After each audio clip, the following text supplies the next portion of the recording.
Everything is made of matter. And that's what this video is all about. What is matter and why does matter matter?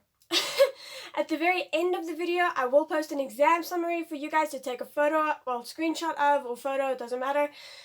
Okay, let's dive in. Cool. First off, what is matter? Exam definition. Matter, the physical material of the universe, which is anything that has mass and occupies space. What is matter made out of? Matter is composed of atoms, also called particles.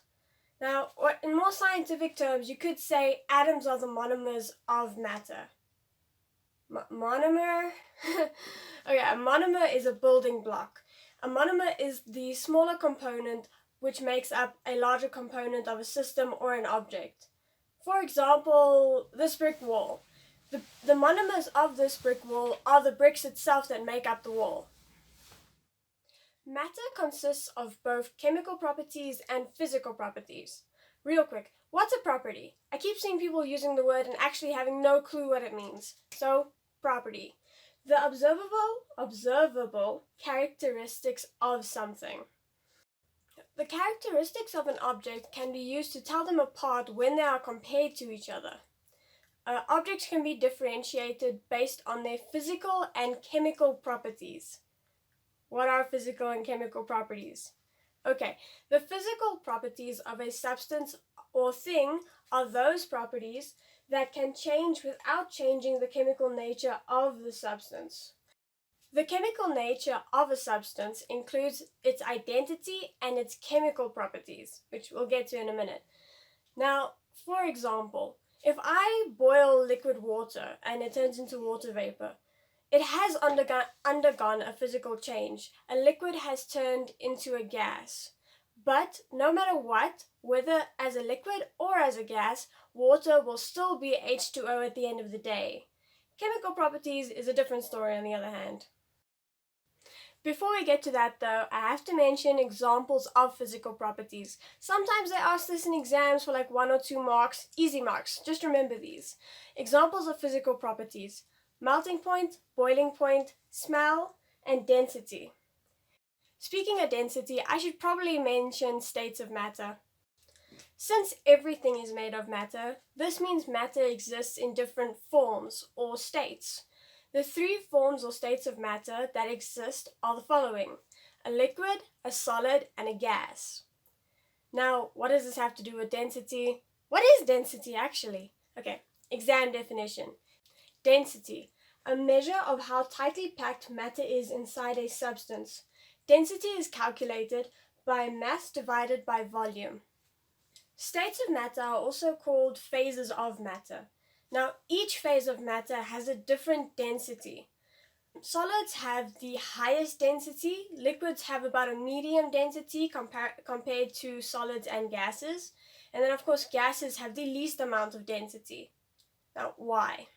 The particles that make up a solid are tightly packed together, so much so that they can only vibrate in place. Therefore, solids have a fixed shape and fixed volume. Liquid, on the other hand, is a little different. The particles of a liquid can move freely, or at least more freely than the particles of a solid.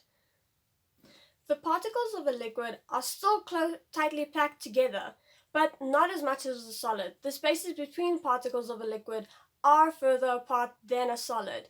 A solid is like so uncomfortably like crowded, it's awful. Liquids, like solids, have a fixed volume, but unlike solids, liquids do not have a fixed shape. Liquids can take on the shape of their container, whereas solids have a fixed shape. Their shape doesn't change unless you break them. Gas particles can move freely. They are the freest particles with the largest amount of space between each other, and therefore they have no fixed shape, no fixed volume. They take on the volume and shape of their container. What about the chemical properties of a substance? Exam definition. The chemical properties of a substance are those properties that, if changed, can change the chemical nature of a substance. This means the chemical characteristics and identity of the substance will change. Now, this can only happen if a substance undergoes a chemical reaction. For example, what happens if you set compost or a pile of dead plants on fire?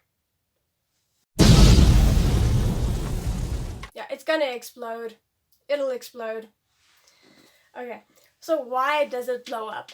Well, decomposing matter, or dead plants that you've just set on fire, they release methane gas. All decomposing matter releases methane gas. Now, by igniting it, you're igniting the methane gas being released. Now, this causes a chemical reaction to occur. That kaboom is literally a chemical reaction.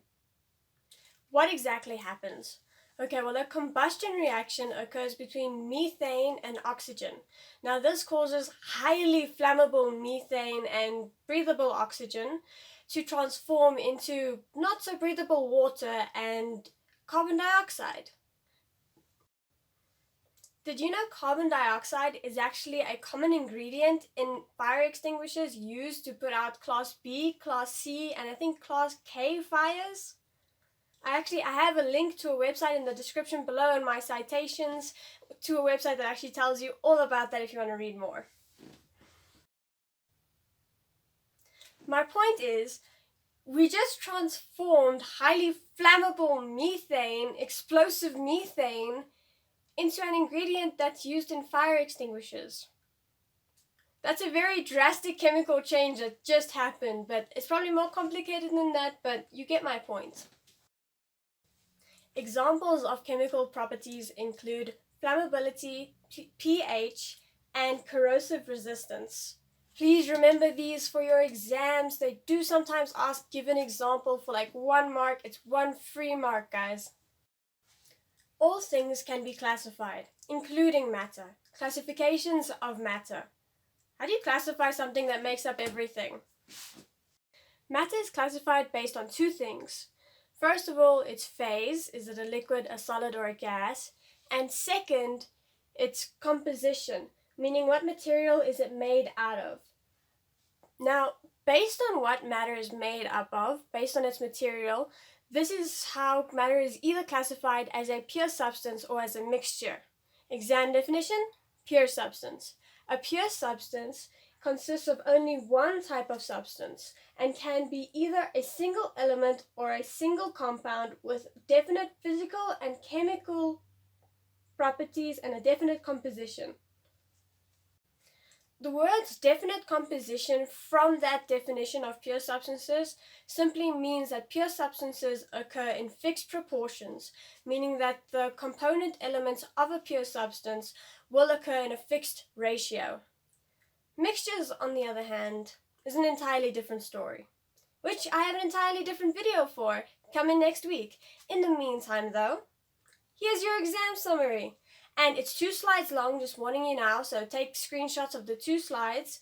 If you liked the video, please hit that like button. If you want to stay tuned for everything about heterogeneous mixtures, homogeneous mixtures, and suspension and emulsion, subscribe in order to stay tuned for the next video. All the best. I hope you guys are doing well, and I hope to see you next time.